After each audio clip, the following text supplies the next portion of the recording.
सभी को मेरा फिर से नमस्कार। 9th क्लास की ऑनलाइन क्लास में मैं गणेश कुमार स्वामी आप सबका फिर से स्वागत करता हूं। तो आज मिश्रण के घटकों को अलग करने की यानी पृथक्करण की विधियों में एक नई विधि के बारे में चर्चा शुरू करते हैं। वो विधि कौन सी है उसके बारे में आज चर्चा करेंगे। तो नेक्स्ट आपकी जो विधि आ रही है उसके बारे में देखिए, बहुत ही इम्पोर्टेंट है ये विधि और काफ़ी यूजफुल है। किसको अलग करने में काम आएगी उसके बारे में पहले चर्चा कर लेते हैं। क्या है ये? क्रियाकलाप है 2.7। क्या काली स्याही में डाई एक ही रंग है क्या? तो स्याही हम काम में लेते हैं काले रंग की, ये कह रहा है उसके अंदर क्या एक ही रंग होता है क्या? इसके लिए एक छोटा सा क्रियाकलाप है वो हम देखते हैं। चाणक्य पत्र की एक पतली परत ले लीजिए। चाणक्य पत्र जिसे हम फिल्टर पेपर कहते हैं या ब्लॉटिंग पेपर कुछ भी ले सकते हैं।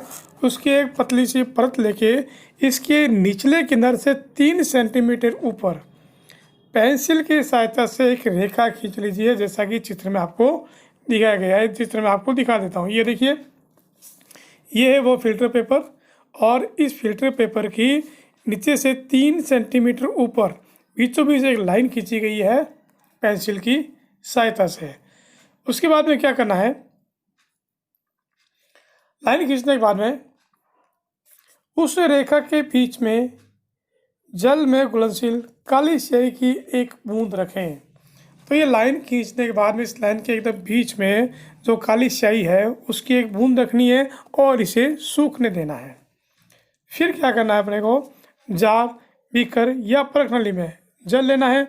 उसमें इस चाणक्य पर कागज को इस प्रकार रखें कि वह जल की सतह से ठीक ऊपर रहे, जैसा कि चित्र 2.8 ए में दर्शाया गया है। तो देखो, चित्र में आपको साफ दिखाई दे रहा है। ये देखिए, थोड़ा जूम करके दिखा देता हूँ आपको कि ये ब्लॉटिंग पेपर या फिल्टर पेपर लिया है, बीचों बीच एक लाइन खींची हमने और लाइन खींचने के बाद में इसमें इसके बीचों बीच ये देखो जो आपको डॉटेड लाइन दिखाई दे रही है, डॉटेड बिंदु दिखाई दे रहा है, ये उस स्याही की एक बूंद है डालने वाला सुखाना है। फिर इस फिल्टर पेपर को इस जार के अंदर रखना है। इस प्रकार रखना है कि पानी का जो तल है ये देखिए नीचे से ये ब्लॉटिंग पेपर के सिर्फ निचले वाले हिस्सों को ही टच करें। पूरा फिल्टर पेपर इस पानी के अंदर डुबाना नहीं है, नीचे कुछ हिस्सा पानी के टच में रहे। जैसे ही जल चाणक्य पत्र पर ऊपर की ओर उठे, सावधानी पूर्वक अवलोकन कीजिए। कुछ देर इस फिल्टर पेपर को इस पानी की सतह से टकरा के इसी प्रकार शांत छोड़ देना है। और जैसे ही चाणक्य पत्र पर पानी ऊपर की ओर उठना है तो उस समय आपको एकदम सावधानी पूर्वक अवलोकन करना है, देखना है कि क्या क्या परिवर्तन आ रहा है या नहीं आ रहा है और क्या उत्तर देना है। जैसे जैसे जल ऊपर की ओर उठता है, आपने चाणक्य पत्र पर क्या देखा कि थोड़ी देर बाद में जो पानी है वो ऊपर चढ़ेगा फिल्टर पेपर पे, तो उस चाणक्य पत्र है जो फिल्टर पेपर है उस पर आपको क्या दिखाई दे रहा है? क्या आपने चाणक्य पत्र के टुकड़े पर विभिन्न रंगों का अवलोकन किया क्या? और जैसे जैसे पानी उस फिल्टर पेपर पर ऊपर चढ़ रहा है तो क्या आपको विभिन्न रंगों के जो स्ट्रेस है या विभिन्न रंगों के जो पट्टे आपको दिखाई दे रही है क्या उसके अंदर? आपके मतानुसार रंग के स्थान का चाणक्य पत्र ऊपर की ओर उठने का कारण क्या है? इन सभी क्वेश्चन के आंसर देने हैं। जो स्याही हमने प्रयोग की उसमें जल विलय के रूप में है और जो डाई है वो विलय के रूप में, यानी जो स्याही है एक प्रकार का विलयन है। तो इस विलयन के अंदर जो पानी है, जो जल है, वो एक विलय के रूप में कार्य कर रहा है और जो डाई है, जो कलर के रंग है, वो इसके अंदर एक विलय का कार्य कर रहा है। जैसे ही जल चाणक्य पत्र पर ऊपर की दिशा की ओर अग्रसर होता है, यह डाई के कणों को भी अपने साथ ले लेता है। तो जैसे ही फिल्टर पेपर पर पानी ऊपर चढ़ेगा तो पानी ऊपर चढ़ता जाएगा, बीच में पानी के रास्ते में ये जो डाई के कण आते हैं, ये पानी अपने साथ इस डाई के रंग के कणों को भी अपने साथ ऊपर की ओर ले जाता है। प्राय जो डाई होती है वो 2 या 2 से अधिक रंगों का मिश्रण होता है। अब आपको काली स्याही दिखाई दे रही है, लेकिन काली डाई दिखाई दे रही है, लेकिन इसके अंदर ये एक ही कलर नहीं होता है। इसे एक ही कलर के अंदर अनेक प्रकार के कलर का मिश्रण करके एक ही रंग की जो डाई है वो बनाई जाती है। तो ये जो डाई है उसके अंदर 2 या 2 से अधिक रंगों का मिश्रण होता है। रंग वाला घटक जो कि जल में अधिक घुलनशील है वो तेजी से ऊपर की उड़ता है। अब इस डाई के अंदर जो एक बूंद हमने फिल्टर पेपर पर रखी थी स्याही की, इसके अंदर जो रंग का घटक ज़्यादा घुलनशील होगा वो तेज़ी से ऊपर उठता है और इस प्रकार रंगों का पृथक्करण संभव हो जाता है।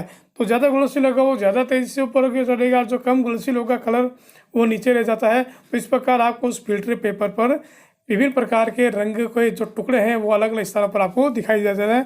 तो इस प्रकार इस डाई में से रंगों का पृथक्करण आसानी से संभव हो जाता है। मिश्रण से घटकों को पृथक करने की इस विधि को क्या कहते हैं? क्रोमेटोग्राफी कहा जाता है। बहुत ही इम्पोर्टेंट ये क्रोमेटोग्राफी विधि है। तो रंगों को इस प्रकार से अलग करने की जो विधि है वो क्रोमेटोग्राफी कहलाती है। ग्रीक भाषा में क्रोमा का अर्थ होता है रंग। अब जो क्रोमेटोग्राफी शब्द है ये कहाँ से आया है? तो ये जो क्रोमेटोग्राफी जो शब्द है ये ग्रीक भाषा में जो क्रोमा नाम का जो वर्ड है जिसका अर्थ होता है रंग, वहाँ से लिया गया है। इस विधि को सबसे पहले रंगों को पृथक करने में प्रयोग किया गया था, इसलिए इसका नाम क्या पड़ गया? क्रोमेटोग्राफी पड़ गया था। तो ये जो वर्ड है वो कहाँ से आया है? ग्रीक भाषा की क्रोमा शब्द से आया है जिसका अर्थ क्या होता है? रंग होता है। और इस विधि को सबसे पहले यूज़ किया गया था रंगों को पृथक करने में, इसीलिए इस विधि का नाम पड़ गया क्रोमेटोग्राफी। अब इस क्रोमेटोग्राफी विधि के आगे और भी क्या क्या यूज़ है, क्या क्या इसके अनुप्रयोग है, उसके बारे में हम चर्चा करते हैं आगे। और ये एक ऐसी विधि है जिसका प्रयोग उन विलेय पदार्थों को पृथक करने में होता है जो एक ही प्रकार के विलायक में घुले होते हैं। तो ये जो टेक्निक है, ये जो विधि है वहाँ यूज़ की जाती है। जैसे मान लो ये बहुत सारे विलेय पदार्थ हो, एक से अधिक विलेय पदार्थ, तो वो एक ही प्रकार के विलायक, यहाँ जैसे विलायक है पानी इस स्याही के अंदर, तो इस पानी के अंदर, इस विलायक के अंदर विभिन्न प्रकार के जो रंगों के जो टुकड़े थे, विभिन्न प्रकार के जो रंग के घटक थे वो मिले हुए थे, तो इनको अलग किया था। तो इस टेक्निक में उन विलेय पदार्थों को पृथक करने में होता है जो कि एक प्रकार के विलायक में घुले हुए होते हैं। तकनीकी में विकास के साथ ही क्रोमेटोग्राफी में नई तकनीकों का विकास हुआ है। हालांकि शुरुआत में ये जो विधि काम में ली गई थी ये सिर्फ रंगों के पृथक्करण में यूज़ की गई थी, लेकिन इसका यूज़ ज़्यादा होने की वजह से और साइंस के अंदर नई नई टेक्नोलॉजी आने की वजह से, नई नई तरह की विधि तकनीकी आने की वजह से इस क्रोमेटोग्राफी विधि में बहुत सारा विकास हुआ है। इसके अलग अलग यूज आ गए हैं जिसके बारे में आप अगली कक्षाओं के अंदर या उस कक्षाओं के अंदर इसका अध्ययन करोगे। फिर है कि इस विधि के अनुप्रयोग क्या क्या है, यानी ये विधि काम क्या आती है, इसके क्या क्या यूज है। सबसे पहले जो हमने पढ़ा है कि डाई में रंगों को पृथक करने में इसका यूज किया जाता है, वो हमने देख लिया है।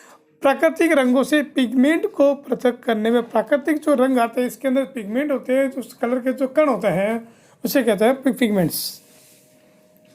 तो प्राकृतिक रंगों से भी पिगमेंट्स को पृथक करने में तीसरा जो सबसे बड़ा यूज होता है इसका कि रक्त से नशीले पदार्थ, जो ड्रग्स ली जाती है उन नशीले पदार्थ के कणों को, उन ड्रग्स के कणों को रक्त से अलग करने में इस क्रोमेटोग्राफी विधि का यूज किया जाता है। तो ये जो क्रोमेटोग्राफी विधि काफ़ी यूजफुल है, काफ़ी इंपॉर्टेंट भी है, तो इसलिए इसको आसानी से, बहुत ईजी विधि है, अच्छी तरह से को याद करें और समझें। अगले जो टेक्निक एक नई विधि आ रही है उसके बारे में चर्चा शुरू करते हैं हम लोग कि दो घुलनशील द्रवों के मिश्रण को कैसे पृथक कर सकते हैं। लास्ट वीडियो के अंदर, जो पिछला वीडियो मैंने बनाया था उसके अंदर दो ऐसे द्रव हमने अलग किए थे जो कि आपस में अघुलनशील थे, लेकिन इस विधि के अंदर दो ऐसे द्रव को अलग करना जो कि आपस में एक दूसरे में घुलनशील है, यानी एक दूसरे में मिले हुए हैं, इनको अलग करना है हमको। तो इसके लिए क्या करेंगे, सबसे पहले दो क्रियाकलाप करते हैं। इस क्रियाकलाप में क्या कहता है कि आइए हम एसीटोन और जल, एसीटोन और जल दोनों ही एक दूसरे में घुलनशील है, दोनों ही द्रव है, ये जब आपस में एक दूसरे मिक्स हो जाते हैं तो इनको हम पृथक कैसे करेंगे। मिश्रण को सबसे पहले आसवन फ्लास्क में लेना है। ये जो मिश्रण जो आपने एसीटोन और जल का लिया है वो ये पड़ा, इसको अपन को लेना है एक आसवन फ्लास्क के अंदर। ये आसवन फ्लास्क है, इसको इसमें डालना है और इसमें ऊपर क्या लगाना है, एक थर्मामीटर। तो आसवन फ्लास्क के अंदर हमने ये मिश्रण ले लिया है और ऊपर हमने थर्मामीटर लगा दिया है कॉर्क की सहायता से। इस उपकरण को चित्र के अनुसार हमने व्यवस्थित कर दिया है। तो इस उपकरण के साथ साथ हमने क्या क्या लगाया वो भी देख लीजिए आपने। ये नीचे अपने स्प्लिट लेग लगा रखा है, ये थर्मामीटर लगा हुआ है, ये फ्लास्क है जिसके अंदर ये एसीटोन जल का मिश्रण डाला गया है, और यहाँ ये संघनित्र लगा हुआ है। और यहाँ एक बीकर लगा रखा है। तो इस प्रकार से इस पूरे उपकरण को हमको सेट करना है। अब आगे क्या करना है हमको इसमें, ये मिश्रण को धीरे धीरे करना है गर्म। इस मिश्रण को धीरे धीरे गर्म करें, सावधानीपूर्वक थर्मामीटर का अवलोकन करते रहिए। पानी को धीरे धीरे, पानी जो और ये जो एसीटोन है, इसका जो मिश्रण हमने फ्लास्क के अंदर लिया है, इसको धीरे धीरे गर्म करना है और सावधानीपूर्वक थर्मामीटर में जो रीडिंग आ रही है उस रीडिंग को नोट करते जाना है। एसीटोन वाष्पीकृत होता है, क्योंकि एसीटोन का जो क्वथनांक होता है वो जल की तुलना में कम होता है। तो जो एसीटोन है वो जल की तुलना में बहुत पहले ही वाष्पीकृत होना शुरू हो जाता है तथा संघनित होकर संगणक द्वारा बाहर निकलने पर इसे बर्तन में एकत्रित किया जा सकता है। तो मैं आपको चित्र के माध्यम से दर्शा रहा हूँ। जैसे ये देखिए, ये चित्र आपके सामने उपस्थित है। इसमें क्या हो रहा है कि जैसे एसीटोन है, वो एसीटोन सबसे पहले वाष्पीकृत होगा, तो एसीटोन वाष्पीकृत होगा, यहाँ जाएगा, ऊपर की तरफ बढ़ेगा इसकी वाष्प, और ये जो वाष्प है ये वाष्प इस संघनित्र के अंदर आएगी। इस संघनित्र में जब वाष्प आती है तो वाष्प गर्म होती है। तो ये जो वाष्प जैसे जैसे संघनित्र में आगे बढ़ेगी, तो यहाँ जो ये संघनित्र लगा हुआ है, इस संघनित्र अगर बाहर की तरफ, यहाँ तो ये ठंडा पानी भरा रहता है इसके अंदर, ताकि ये जो वाष्प ठंडी हो जाएगी। तो जो वाष्प जैसे जैसे इसके अंदर से गुजरती जाएगी, ठंडी होती जाएगी और आगे जाकर ये जल की ये बूंदों के रूप में चेंज हो जाएगी, यानी द्रवावस्था में आती जाएगी और इसको इस बीकर के अंदर एकत्रित करते जाएंगे। तो जितना भी एसीटोन होगा वाष्पीकृत होकर इस बीकर के अंदर एकत्रित हो जाएगा और इस फ्लास्क के अंदर पीछे शेष जल बच जाता है। तो आसानी से इस टेक्निक के माध्यम से हम एसीटोन और जल दोनों को आसानी से अलग कर सकते हैं। आगे देखते हैं क्या कराइए। जल आसवन में शेष रह जाता है, हमने देख लिया। अब उत्तर क्या देना हमको कि जब आप मिश्रण गर्म करना शुरू करते हैं तो आप क्या अवलोकित करते हैं। जब मिश्रण को आपने गर्म करना स्टार्ट किया था उसमें क्या क्या रीडिंग आ रही थी या क्या क्या उसके अंदर परिवर्तन आना, अब हमको नोट करना था। कुछ समय के लिए किस तापमान पर थर्मामीटर का पाठ्यांक स्थिर हो जाता है, एसीटोन का क्वथनांक क्या है, और दोनों घटकों को हम पृथक कर पाते हैं क्यों कर पाते हैं, क्योंकि दोनों का जो क्वथनांक है वो अलग अलग है, काफ़ी अंतर है दोनों क्वथनांक में, इसीलिए जल और एसीटोन को हम आसानी से अलग कर सकते हैं। इस विधि को कहा जाता है आसवन विधि। इंपॉर्टेंट है ये भी, क्योंकि 10वीं के अंदर भी आती है ये विधि और आगे उस कक्षा के अंदर भी आसवन विधि जरूर आ जाती है। जो लास्ट हमने विधि पढ़ी थी क्रोमेटोग्राफी, ये विधि भी उस कक्षा में जरूर आती है। तो दोनों विधियाँ बहुत ज़्यादा इंपॉर्टेंट है। इसका उपयोग वैसे मिश्रण को पृथक करने में किया जाता है जो विघटित हुए बिना उबलते हैं, जिनके घटकों के क्वथनांक के मध्य बहुत अधिक अंतराल होता है। तो ये जो विधि है आसवन विधि है, ये उन दो द्रवों को पृथक करने में यूज की जाएगी जिनमें क्वथनांक का अंतर बहुत ज़्यादा होना चाहिए। जब दोनों ही द्रवों में क्वथनांक का अंतर बहुत ज़्यादा होगा तो आसवन विधि के माध्यम से दोनों ही जो विलेय पदार्थ है विलेय इनको आसानी से हम अलग कर सकते हैं। दो या दो से अधिक घुलनशील द्रव जिनके मध्य क्वथनांक अंतर कितना होना चाहिए, लगभग 25 केल्विन से कम होता है। ऐसे ही दो द्रव को हम आसानी से अलग कर सकते हैं। तो ये अगर दो या दो से अधिक घुलनशील द्रव जिनके क्वथनांक अंतर 25 केल्विन से कम होता है के मिश्रण को पृथक करने के लिए प्रभाजी आसवन का उपयोग किया जाता है। अब नॉर्मल अगर अंतर बहुत ज़्यादा हो दो द्रवों के बीच में तब तो आसवन विधि काम लेती है, लेकिन अगर दो द्रव के मध्य क्वथनांक अंतर 25 केल्विन से कम होता है, यानी कम हो गया, तो हमको लिए विशेष विधि काम लेनी पड़ेगी। वो विधि कौन सी कहलाती है, प्रभाजी आसवन। आसवन की तरह ये विधि है, बस थोड़ा सा अंतर है इसके अंदर। उदाहरण के लिए क्या है कि वायु से विभिन्न गैसों का पृथक्करण तथा पेट्रोलियम उत्पादों से उनके विभिन्न घटकों का पृथक्करण, इन पदार्थों को पृथक करने के लिए प्रभाजी आसवन विधि का यूज़ किया जाएगा। अब इस विधि के अंदर क्या है, इसका उपयोग हम साधारण आसवन विधि के समान ही होता है। तो ये जो प्रभाजी आसवन विधि ये भी एक प्रकार की आसवन विधि है, साधारण विधि है। केवल आसवन फ्लास्क और संघनक के बीच एक प्रभाजी स्तंभ का प्रयोग किया जाता है, जो कि मैं आपको चित्र के अंदर दर्शा देता हूँ कि अंतर केवल थोड़ा सा अंतर है। ये देखिए आसवन विधि जैसे इसका उपकरण है, इसके अंदर केवल एक्स्ट्रा इस प्रभाजी स्तंभ को लगाया गया है।